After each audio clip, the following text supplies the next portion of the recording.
Good afternoon and welcome to another edition of Blues Deluxe. And I have Mr. JB Barnes with me today. How are you, sir?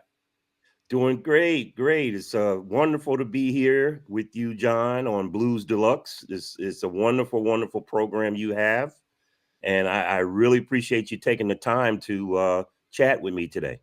Well, let's talk about you originally are from Cleveland, Ohio, from what I know. Correct, And you're now living in New Jersey. How did that correct. how did you end up in New Jersey from originally being in Cleveland? Well, long story short, um, my dad was from Port Gibson, Mississippi. Okay, Mhm. long time ago, before I was born, by the way, he and my mom made the decision to leave Mississippi and move to Cleveland, Ohio. Okay. Mhm. How old were you? And Do you know how old you were back then when well, you I moved? wasn't even born. I wasn't even Wow. born when they made the move. They did it during the Wow. mid 50s. Okay. Yep. I wasn't even born. My three, I have two sisters and a brother. They were all born down in Port Gibson, Mississippi. But during the mid 1950s, my parents made the decision to get out of the South. A lot of families were doing that at And that time. move north. Move north. They did a short stint with with a couple of family members in Chicago, but right away they ended up going to Cleveland, Ohio. And then at the end of the 1950s, JB came along, 1959 to be specific. I'm giving away my age. And Same as my age. How's that? yeah, yeah, man. So here I am in Cleveland. Unfortunately, in 1964, when I was 4 years old, my father passed away. Ah, And sorry to hear that. yeah, At a thank very you. young age too. At Wow. a very young age, I didn't get to know him thus, and I'm sure you'll ask me about the album. That's what this is all about. Yep. Didn't get to know him too much, but too good because I was 4 years old when he passed away. Yep. So lo and behold, my mother's pastor, she went to a church out in Cleveland, Ohio.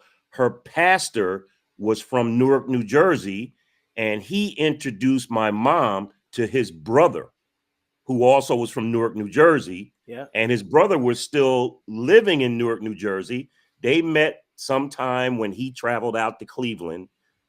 They fell in love. They got married. Lo and behold, my mom made the decision to move back to New Jersey for the first time with my stepfather. Well, there you And go. that's how There's the whole story. Wow. there's the whole story. That's how I ended up on the East Coast, baby. Yeah. Wow. So how'd you know growing up that you wanted to do this? You wanted to be a blues singer or musician anyway. Yeah, I'm a bass player. I sing, I music was in my family. My mother, I was in the church with her every week. She sang in the choir. She sang lead. She was a preacher as well. She wasn't the preacher of her church, but she was a what you call an evangelist. So she would do street Yeah. speaking. And she sang. She sang herself in a tizzy about the Lord. My brother was in a doo-wop group back in the late 60s, early 70s. So he was a singer. Um, my sister, my eldest sister, who's 10 years older than me, she's still with us.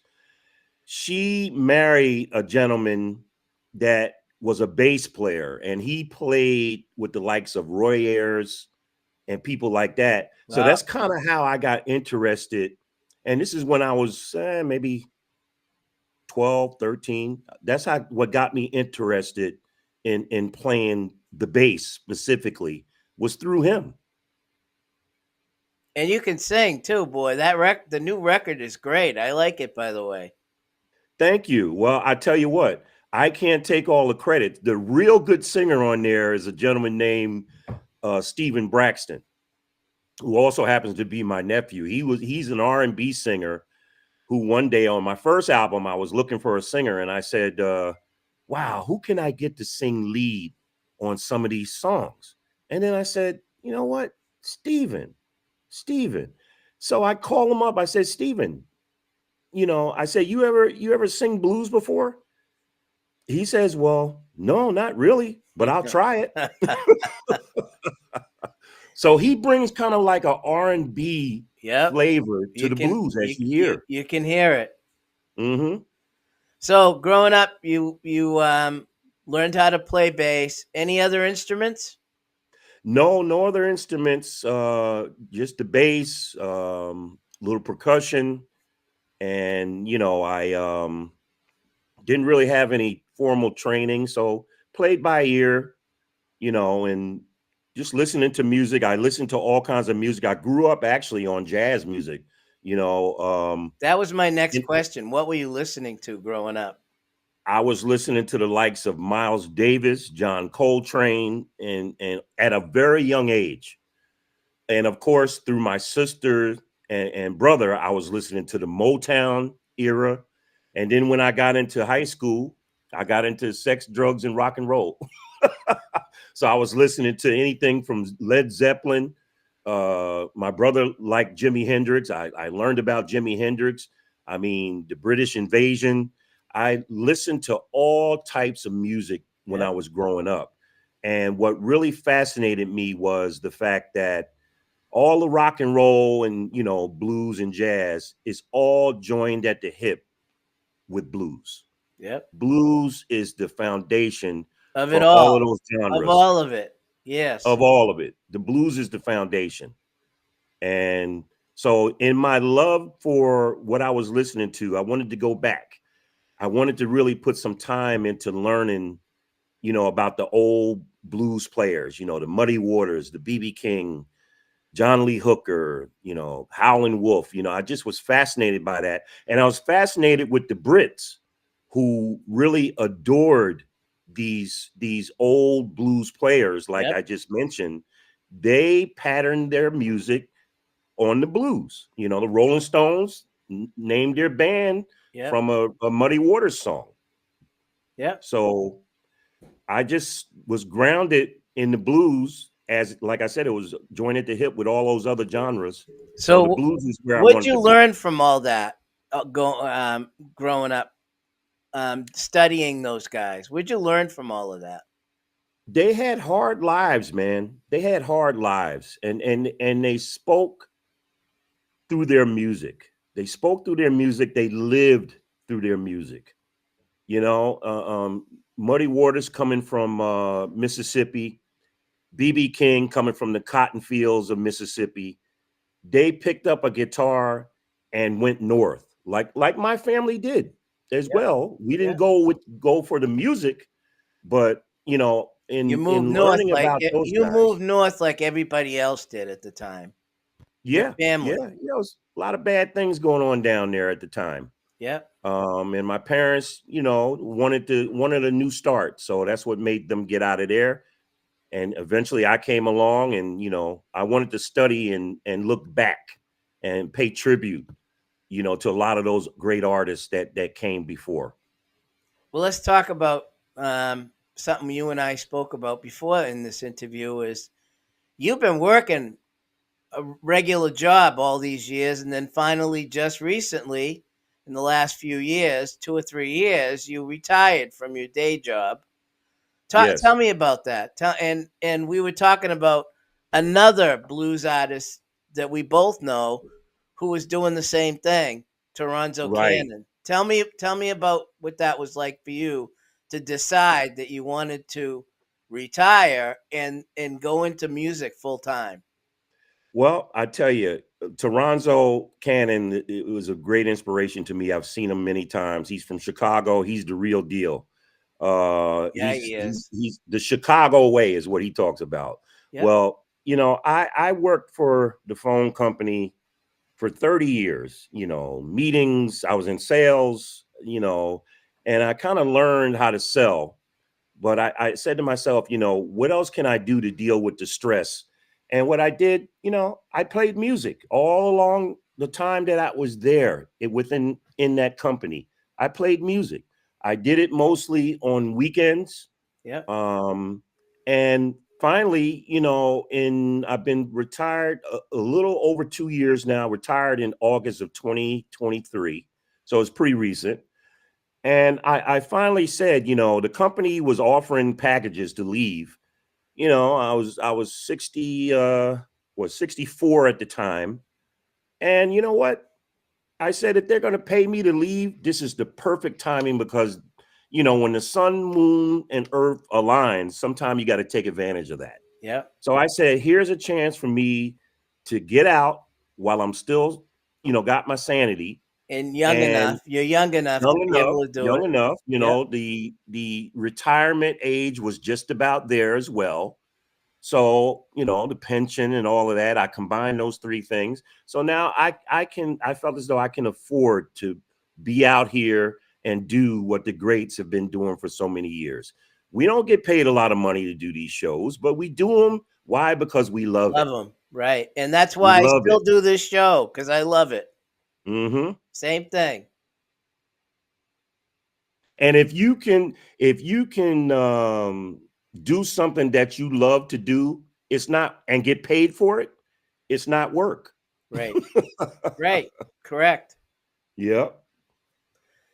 So tell me about, you play in the New Jersey, New York area, in that mid-Atlantic area. What is that like today? It's great. A lot of the smaller clubs in New Jersey, you got the NJ Pack of the world and you got these uh Morristown Performing Arts Center. You got the Performing Arts Center. Those are like the Carnegie Halls of New York, of New Jersey. Yep. Haven't played in those yet. I'm hoping to do that uh, in this upcoming year. But I do a lot of the smaller clubs throughout the tri-state area. The smaller clubs, up close, personal. People need an outlet, John, Yep. and they turn to music.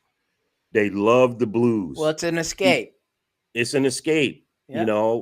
They love the blues, and I tell you, I get so much warm embrace from all of the shows I play, whether it's a small show, larger show, whatever it is. People just love the blues. I'm gonna mention a club that I mention a lot because I've talked to them a lot. You ever played at Jamie's House of Music in Lansdowne, Pennsylvania? No, no, but I'm making a note of it. Jamie's, huh? Never played there. I Yep. heard of it. Yeah, I'll talk to them about you because I Lansdale, PA. Lansdowne. Yeah, a lot of the local bands here, I've referred them there, and they've got a gig in the club. And get a load of this: the club owner is a bass player, Jamie. Is he? Yeah. Oh, so we'll be able to relate. Yep. Jamie's House of Music, it's called. Jamie's a great Jamie's guy. house. I've heard of it. How long they been around? Quite a while, I guess, a few years. I don't know how many years, but I interviewed Mhm. him, and he's someone you want to connect with. He's a bass player And as his name is Jamie. Jamie. Yeah. Look at that. We're similar. Jamie, See? James. Yep. There you go. I thought I'd mention that because it's not too far from where you are, I and appreciate it. Well, um, you know a place, John. I'm sure you've heard of it. The Stanhope House. That was the oldest yep, roadhouse yep. Didn't in that America. close? Didn't that close? Yeah, unfortunately, we played there multiple times. It's finally done its last show last year. It's closed down. It's done. It's a shame. A lot of the greats played there. Muddy played there. Yep. Stevie Ray played there. So many good people played there, and it's over, Do you get to New York unfortunately. City at all? Do you play in New Yeah, York City? Where do I you had play? I played at some smaller clubs not far from the Iridium. We'll probably end up playing at the Iridium at some point, but we played at some of those lounges up there, a couple of times. Yep. But I'm looking to really expand now. Now that I got the time Yep. to do it, I can travel more. I might try to um, talk to his name is Greg, the sound guy at Jamie's. I may refer you to him and let him check you out. For And then sure. and Jamie, when Jamie is always usually there, and if there's no bass player, the band brings no bass player. He plays bass with the band. How's that? That's all right. That's all right. So yeah, you might want to try to reach out to them. I can get you info, or Doug might even know how to get a hold of Jamie's. Okay. Well, you know what? You know what I like to do? I like to just show up and just not so much sit in every time, but I show up and I hear the music. I listen, I Yep, support. I buy other artists merchandise, CDs, records, whatever. You know, yep. I'm a great listener. In order to play this music, you got to be a listener. You're a fan like I am. I'm a fan. I'm a Yep. huge fan.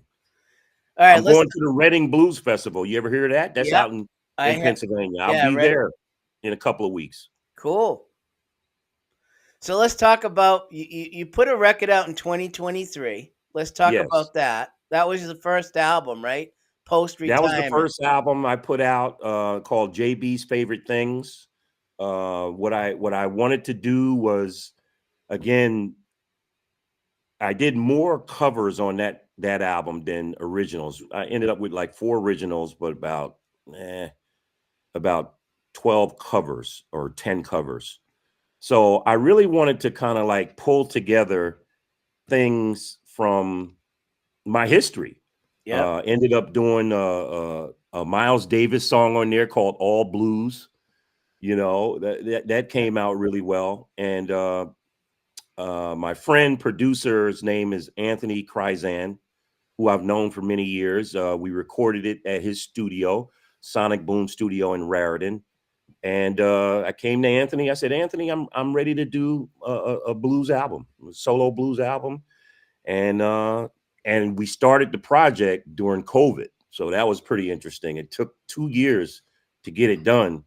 So we started that in 21, ended up coming out in 23. But I did a lot of great things on there. Did a couple of covers of the great Luther Allison, and One of my just favorites. had a great time. He's one of my favorites of all time. And I met his son. I'm cool with his son Bernard, and as it turns out, last year at the Reading Blues Festival, Bernard was there, and I've seen Bernard plenty of times. And I had a picture of myself and Bernard. I was holding up Luther's Blues. That's the box set of Yep. Luther Allison Yep. that they put out on Rough Records. I was Bernard was in a picture with me. I was holding it up, and I brought that picture with me last year to Reading because I knew he'd be there. I said, Bernard, remember this at the Stanhope House? And he was like, wow, yeah, man. I said, would you please autograph the Autograph it. picture? Yep. He autographed the picture. And then what I did, I said, Bernard, I got something for you. I gave him a copy of JB's Favorite Things, my first record. And I said, look, check it out. Just check it out. I'm sure you get hundreds and hundreds and hundreds of people handing you stuff. Yeah. John, I kid you not. About 5 days later, I get an email from Bernard Allison. He says, great CD. Call me. And I was like, wow. So I call him, didn't get him, but he texted me right away. He saw I was calling. He said, JB, I'm in an interview right now, but I'll call you back either today or tomorrow. So he ended up calling me the next day. I was in the studio working on my next album, JB's Favorite Things. And because I programmed his phone number in my phone, so I know when he's calling me. Yep. He was calling me, and I was like, Anthony was there, my producer. I said, Anthony, holy crap. I said, it's Bernard Allison. He said, man, you better take that. I said, yeah, I'm going to take it. So I took the call. I said, Bernard, thanks for calling. He said, man, I just wanted to call you back. He said, a lot of people give me things all over the world. He said, but I took a listen to your CD. You got some good stuff here. And I was like, wow. He was giving me a couple pointers. And I'm like, Bernard, would you mind me putting you on speaker? I'm in the studio right now with my producer. Can I put you on speaker? He said, of course. So I put him on speaker. I said, Anthony, meet Bernard Allison. And he was like, yeah, he's like, you guys did a great CD. I understand you're working on your next one. JB, keep your songs under 5 minutes if you can. You know, it's good for listening, but you don't want them too long. He was giving me some great Yep. pointers. Yep. You know, so that was my experience with Bernard. And, you know, Maybe he'll produce one of your records down the road. Who knows? I put it out there. I told him, even I'd be honored if you even want to play on one of them. So Good. I have a Luther Allison story for you. okay, let's hear it. I saw him 2 months before he passed away in Boston. Mm, And I had a photo of him that was taken at the House of Blues in Cambridge, when the original mm-hmm, House of Blues, by a mm-hmm. photographer here in Boston. He gave it to me. It's 11 by 13 of Luther. Luther Wow. autographed it and dated it. And I have the date on it, 2 months before he died. That's gold, my man. Yep. That's gold. What a great, great player, person, and what a great story. You know, Yeah. unfortunately, it ended in cancer, but what a great story. And those shows he would do, 4 hour Mm-hmm. shows. No one, I never saw anybody do a 4 or 5 hour show but him. He's the only one that would do that. Unfortunately, I never got the chance to see him, but I guess things happen like they happen. Well, he was still I'm fighting his doing it right up till the end. right And up to the end. And his son Bernard was playing with him. right. Yeah, right up to the end. I couldn't believe it. And Yeah. he, that night, here's something people don't realize. That night, he was looking for aspirin for a headache. Guess what the Mhm. headache was? What killed him? What? Another tumor? Well, it was the brain tumor. Yeah. He already knew about it. And he Yeah. was asking people for aspirin to get rid of the pain, but he goes out there and plays 4 hours with the pain. What does that tell Mhm. you? He was dedicated to his music, man. I tell you. He was something. He's an inspiration to this day. And that's why I did 2 songs on the first record that he made famous. And Bernard was like, he's like, you did those songs. You guys made those songs your own. Because he said, my dad always said, if you're going to do a cover of somebody's, Do it make it your own. wrong. Don't try Yep. to do exactly what that person did on a cover. Yep. So let's Hmm. talk about the current record, the new one that just came out a couple weeks ago, a week Yes. ago. Yes. My Mississippi Roots. Tell me about that. Well, I wanted to pay tribute to my dad. I no one ever told his story. He died in his mid 30s. Okay. Um, I didn't get to know him. I was 4 when he passed away. So I said, you know what?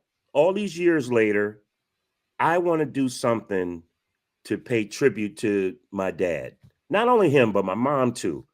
So I just said, I went to my producer Anthony again, and I told him what the theme was for this song. I wanted to kind of highlight my Mississippi roots. So the actual title cut, My Mississippi Roots, is actually my father talking through the lyrics about his life. You know, Hmm. uh, I was born in a hollow, raised south of the Dixie line. You know, I heard the news on the radio that my people were moving north. My daddy made a living, who would be my grandfather, farming from dawn to dusk. He grew up on a farm, my dad. Uh, his mother, my grandmother, drove a school bus to help take care of us. Wow. They always made it some way with faith in the Lord. Our freedom was always a challenge, but Jim Crow was always close. Wow. Yeah, those are the lyrics fresh from that song. And you know, that song kind of tells it all. I just wanted to tell his story. And then let's see, another song that kind of touches on his life is Southern Girl.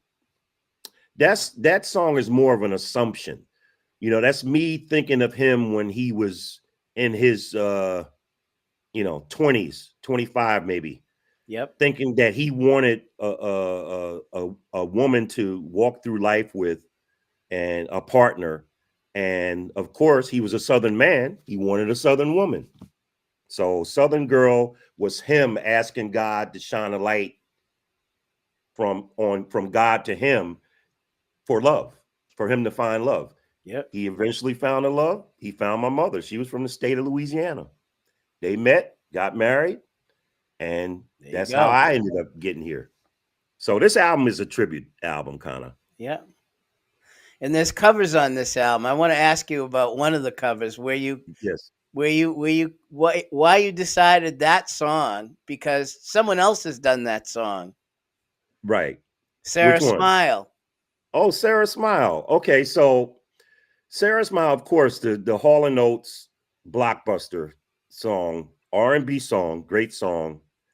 It was kind of bluesy. I heard Michael Burks do a version Ah, of that's what that I song. wanted you to say. I You heard heard Michael Michael Burks. Burks' version of that. Yeah, I did a Michael Burks kind of version of that song. I heard that song. I heard him do it live too, by the way, before he passed away at a Yep. very young age. Um, I heard the song. It was on his first album, and then, like I said, I heard him do it live multiple times. Kingfish does a live version, but I did my version on the record and live before Kingfish did it. But Kingfish does an incredible version of the song. I just wanted to do the JB type version. It was kind of based on Michael's arrangement, and I'm not ashamed of that.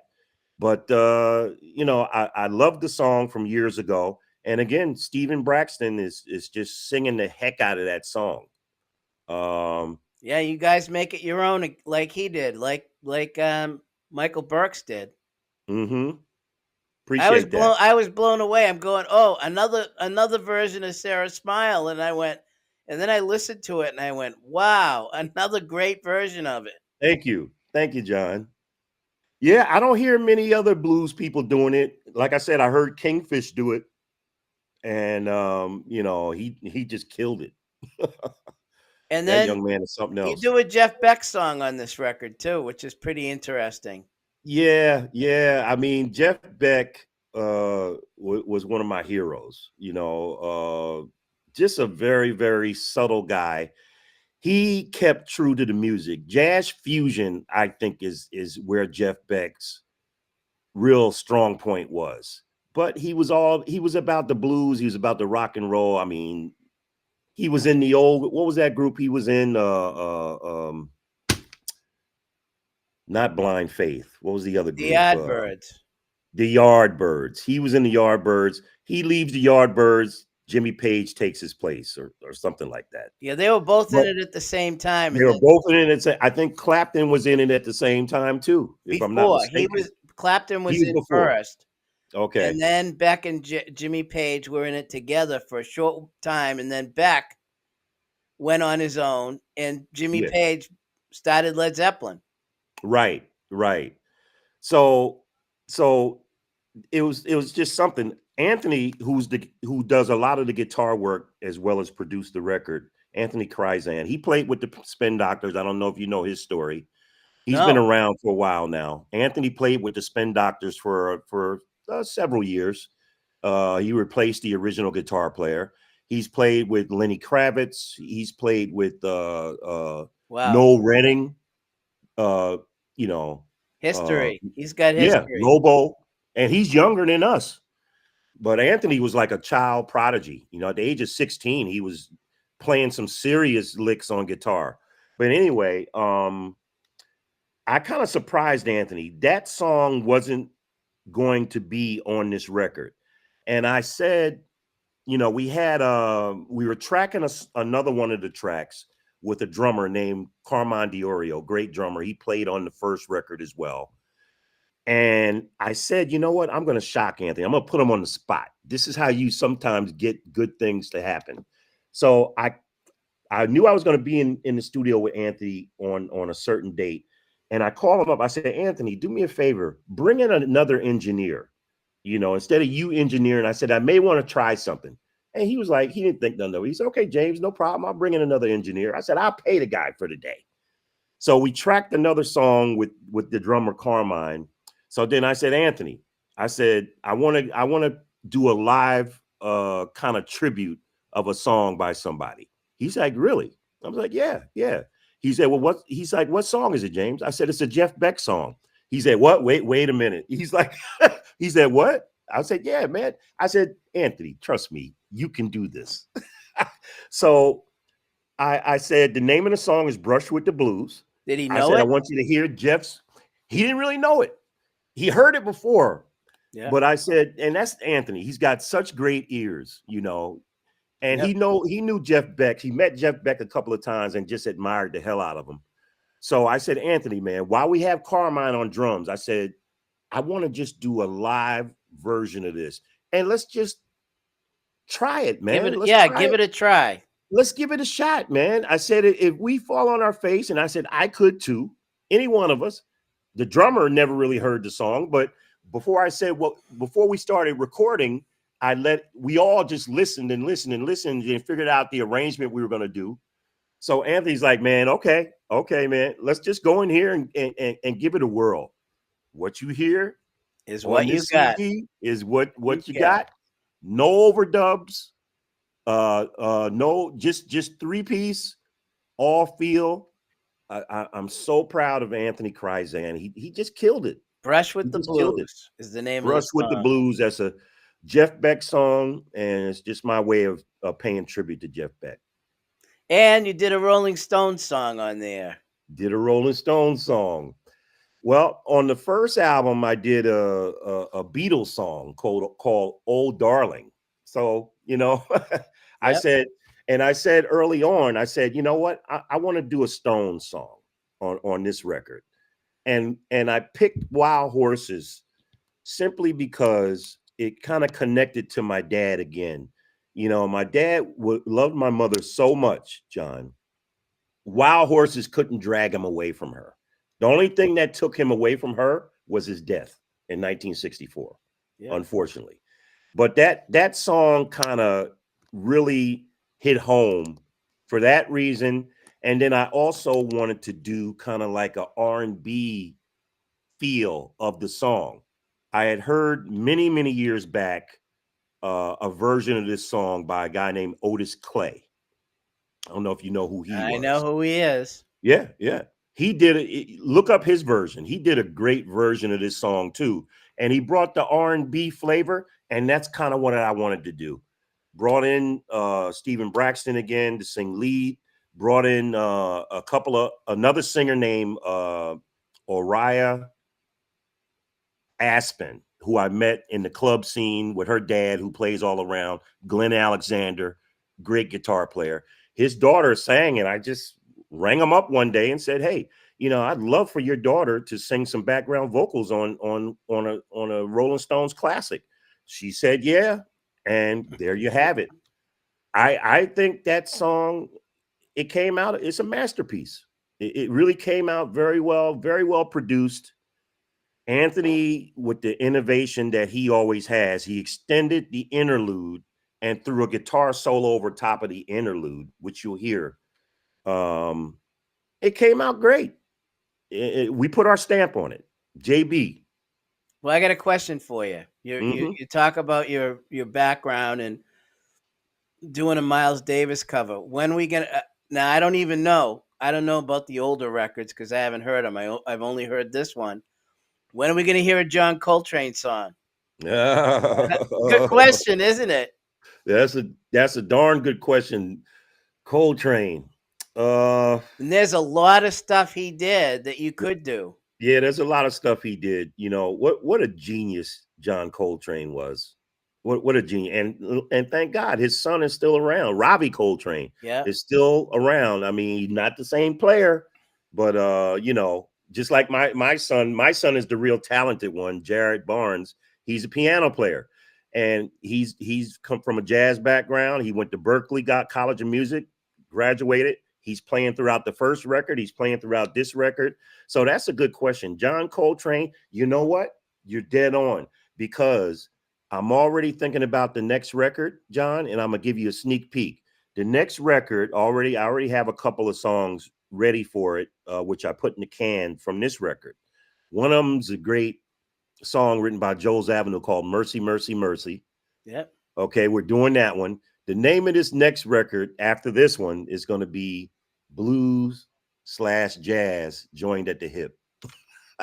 So I'm going to figure out a Coltrane song Well, for I that can album. tell you, Ronnie Earl did a John Coltrane song called Equinox. Equinox. Oh yeah, great And stuff. he killed it. Mm-hmm. I asked him about that, and Mm-hmm. Coltrane was one of his favorites too. I said, "You're the first guy that I've ever heard try to do a John Coltrane song like that." Try. That's Right. exactly right. And he also did Moanin' from Wow. and that was there's a live version of that on his live album, but Mm-hmm. that was Art Blakey and the Jazz Messengers. Wow. So Wow.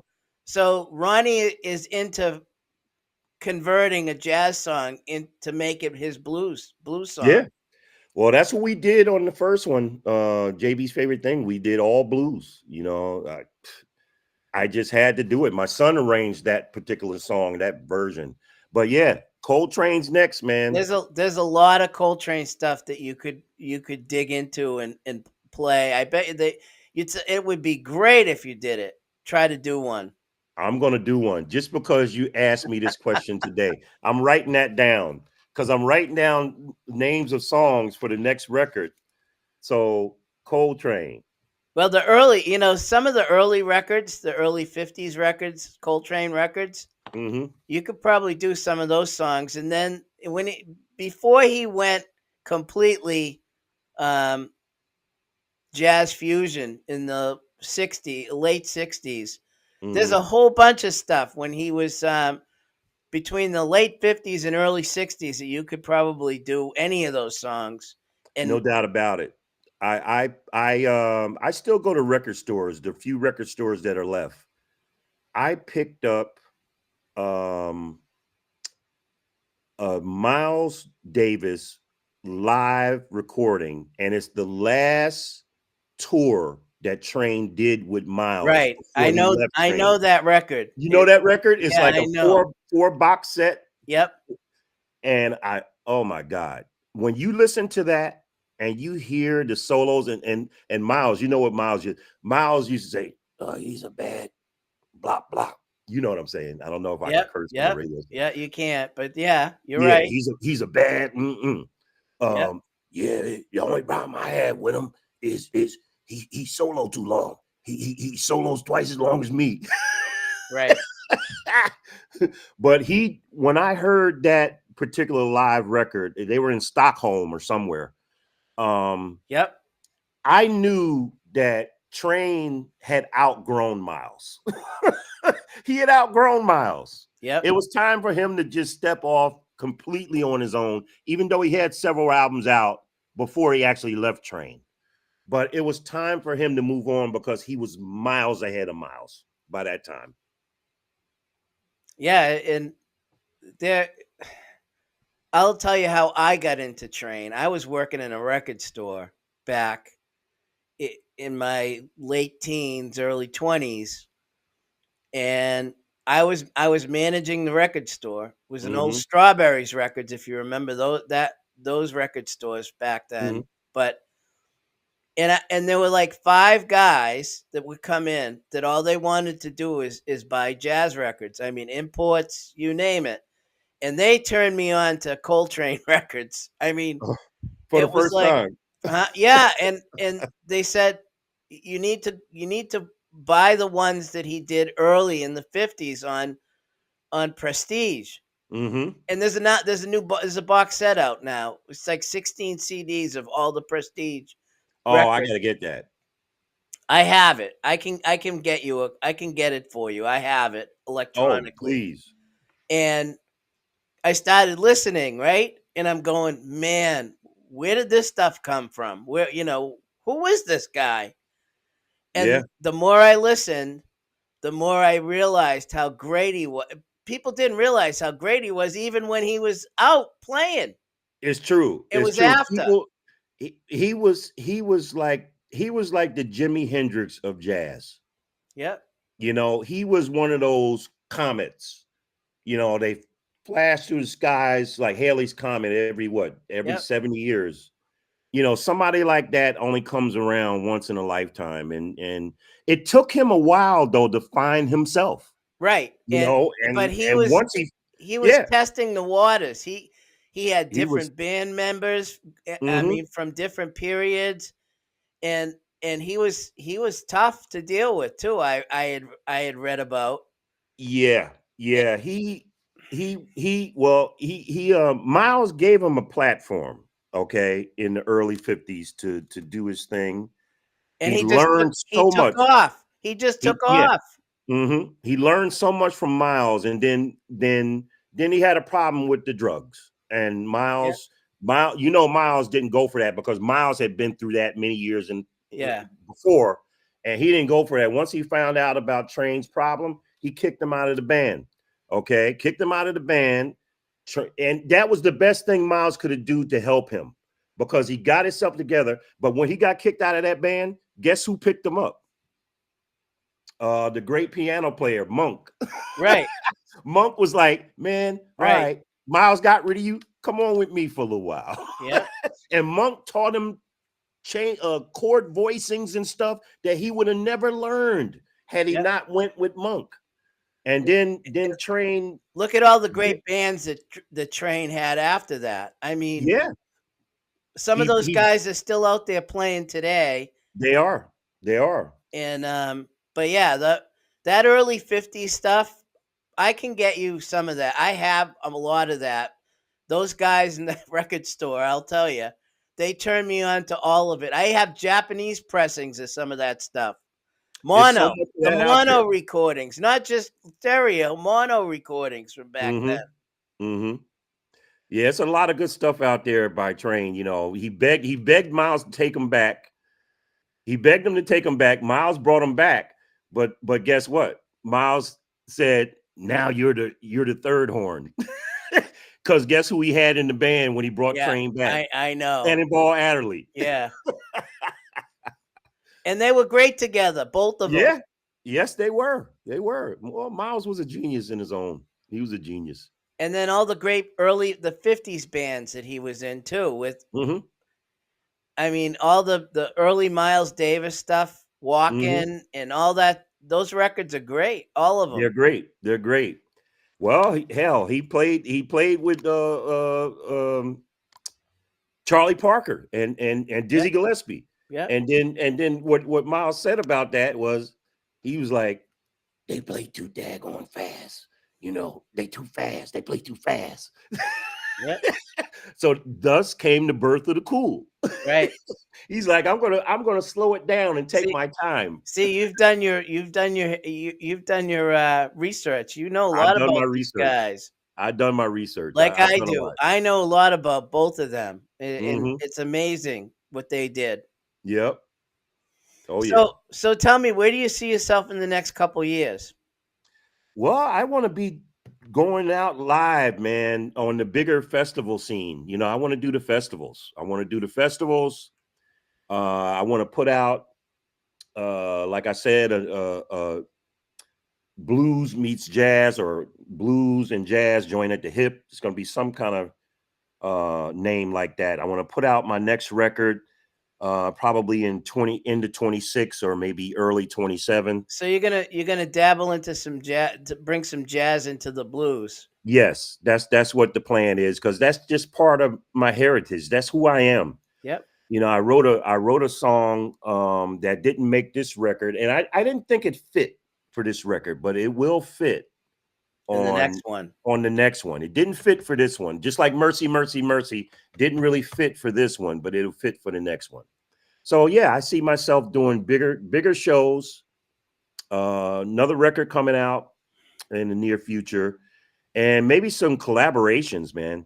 maybe some collaborations with some different people.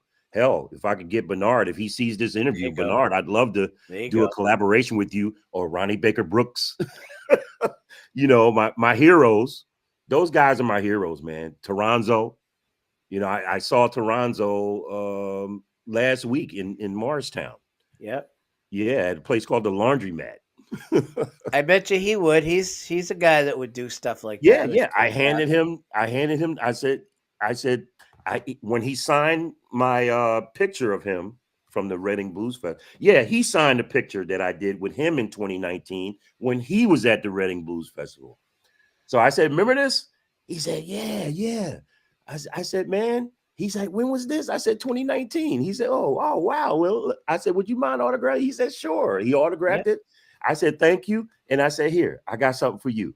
He said, oh, wow. He said, that's you. And then, the kind of guy he is, he said, come on, let's give you some press right now. He's like, I gave somebody my cell phone. He held up my record and we took pictures together. There you go. That's the kind of guy he is. Yeah, he's a great guy. I mean, and he's seen it all. He has. We had a chuckle too.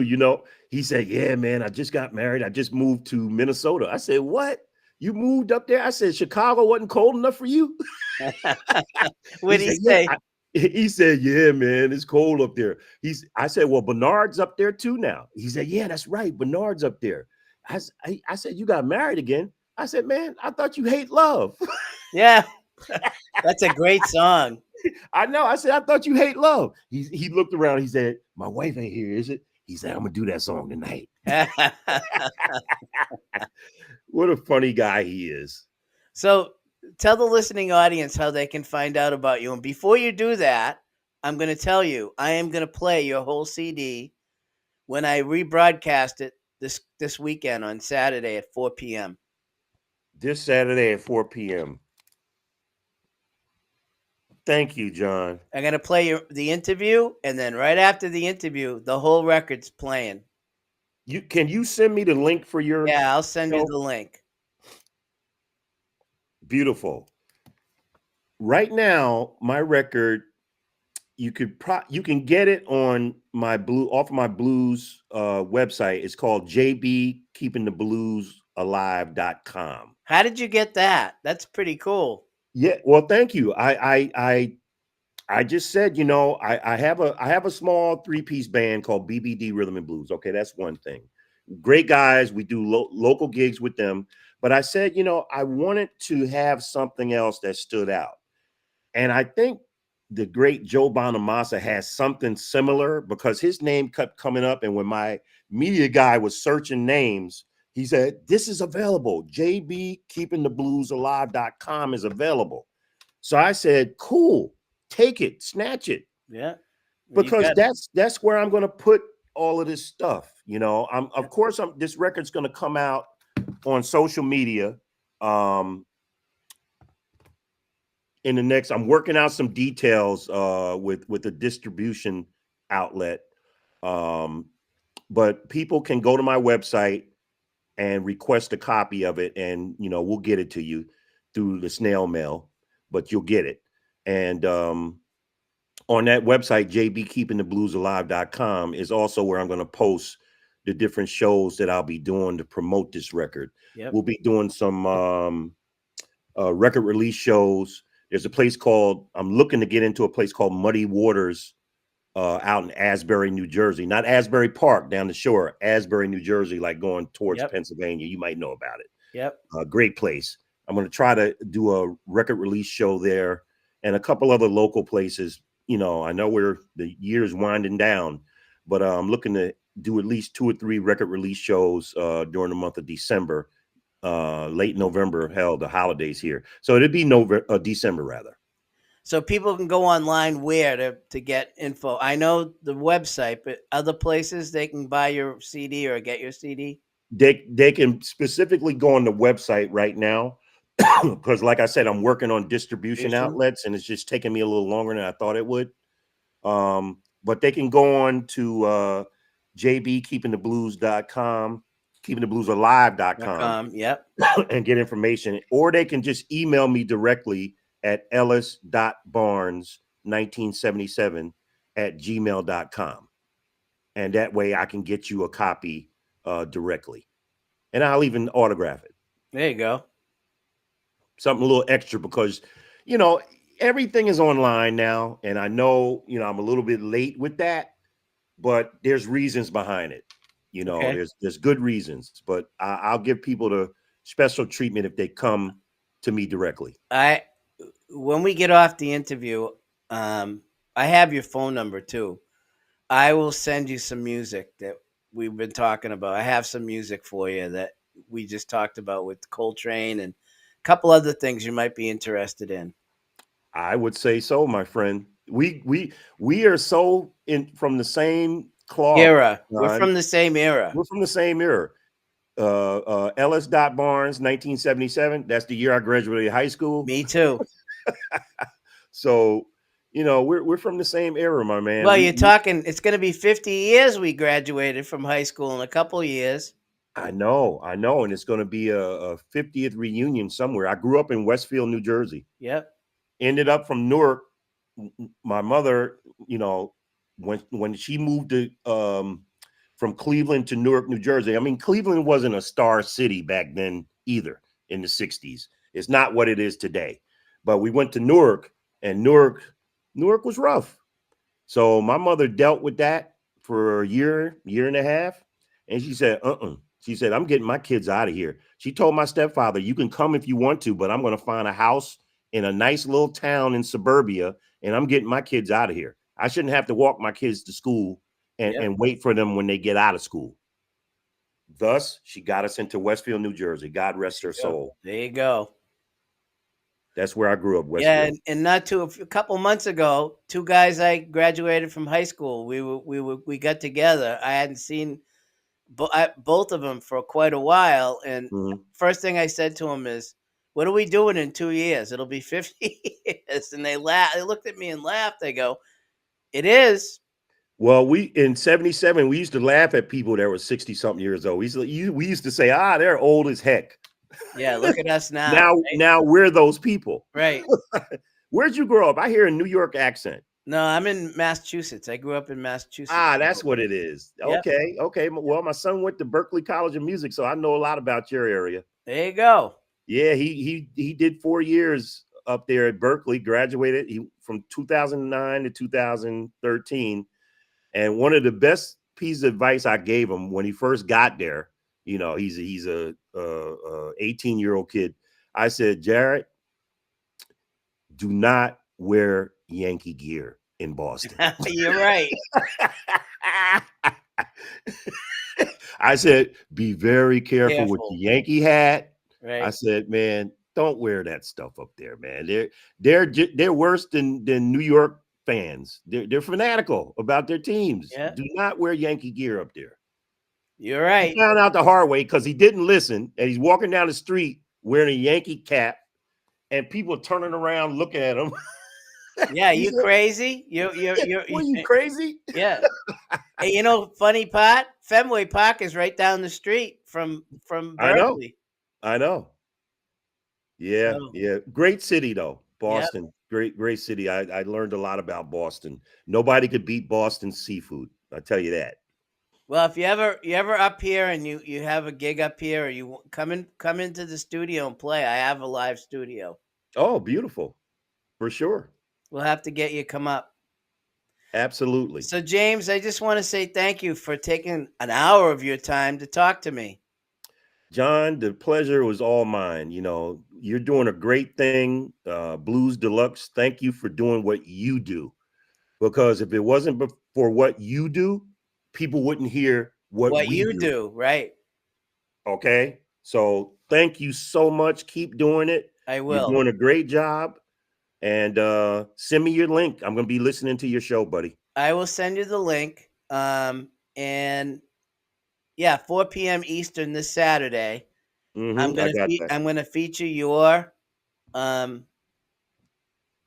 interview, and right after it, we're gonna start from start to finish your whole CD. We'll promote your whole CD as I do it. It's called New Blue CD of the Week. So there you Wow. go. Thank you so much. You're welcome. I And thank really, you. really appreciate And it. I'll be in touch with getting you some music that we talked about. Sure. Did you get copies of everything? I only have Mississippi Roots. I have the actual. Doug sent me the WAV files for Mississippi. I don't have the older records. No. Send me when you I'll send email you me my your link, send me your address to email. mail that out to. Okay. And I'll send you a copy of the I'll send you some copies of the new one, and I'll send you a Yeah. copy of the Sign them first one. all. How's that? I'll have you sign them all. I'll sign them all, my friend. All right. And I'll get you. I'll find a way to get you that 16 disc Coltrane box. I would love that. He was a genius. Yep. But the good thing about him, his music's going to live a lot longer than all of us. Yep. But that might help you figure out which song you want to do too. It might, John. It might. I'll see what I can do. I'll be in touch. Thank you, John. Thank you. Have a great day. Have a great day. Be blessed. Same to you. Take care now. All right. Bye bye. Bye bye.